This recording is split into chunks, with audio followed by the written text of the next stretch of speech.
Hey, this is Nick from Lake Geneva Country Meats. I'm here with my Uncle Mark, and we're making some roasts, and Uncle Mark, you had a good point. I said, we need to have a sauce with them. Let's make a red wine sauce. Well, I said, I'm kind of feeling a white wine sauce. And I said, let's make both. So why not make both? So you're going to make a red wine sauce. That's right. I'm going to make a white wine sauce. All right, so I'm going to start off with a little bit of olive oil. You can never go wrong with a little bit of olive oil. And what I'm going to do then, now that my olive oil is hot, because my pan was already hot, I'm going to put some garlic in there. And I'm going to put some onions in there. And I'll tell you what, if you ever have somebody over at your house and you want to show them how awesome of a cook you are, you put olive oil and garlic and an onion in a pan. In about 3 minutes, the whole house smells like heaven. So I'm going to do something similar. I'm going to start with some olive oil and some shallots. And since this is a white wine sauce, it's a little bit lighter than the red wine. I like the flavor of the shallot. It's not going to overpower things as much. So we're just going to let this cook just a little bit.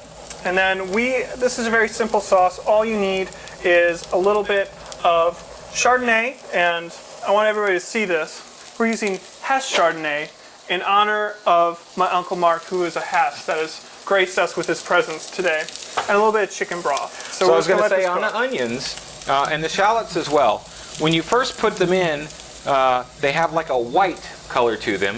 When they start to get kind of milky colored, a little bit of creaminess to them, that's when you know they're ready to move on to the next step. They call it translucent, but it just means sort of a milky white color. So I'm kind of watching those right now. So I'm getting close. Mine's ready to go. Mine too. The shallots do well.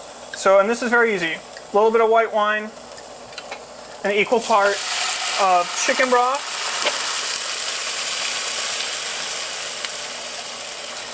and so I'm going red wine, beef broth, and while I'm at it, same thing, equal parts, and you don't really measure, you just kind of dump it. And while I'm at it, I'm going to take it up a notch and go with mushrooms. You could add mushrooms to this white wine sauce too. It works. It adds a little extra flavor. This is a very delicate sauce. There's a whisk out there. I think we both need to whisk some sauce. Yeah, so what I'm going to do is I'm going to make sure, and this is important, that my mushrooms are covered. I want them to soak up this sauce. So if they're floating on top, then I'm not getting all the flavor that I want into them. So I'm actually going to pour a little more here. So I'm gauging mine based upon, are my mushrooms submerged? If they're swimming, we're good. And I think they're starting to swim. So now the trick on mine is I'm going to want it to simmer. Simmer just means boiling very lightly. I'm going to let it simmer, and what's going to actually happen is this liquid here is going to start to reduce, which means just become less liquid as it boils off. And when it becomes a little bit less liquidy, it's thicker like a gravy.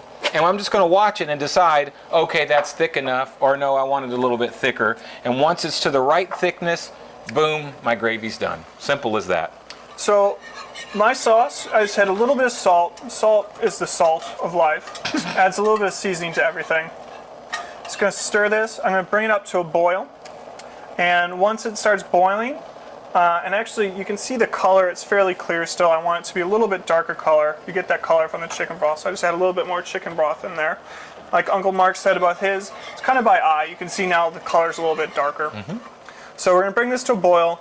Let this simmer, reduce by about half so it's a nice golden color. So we're going to let these reduce. Yep.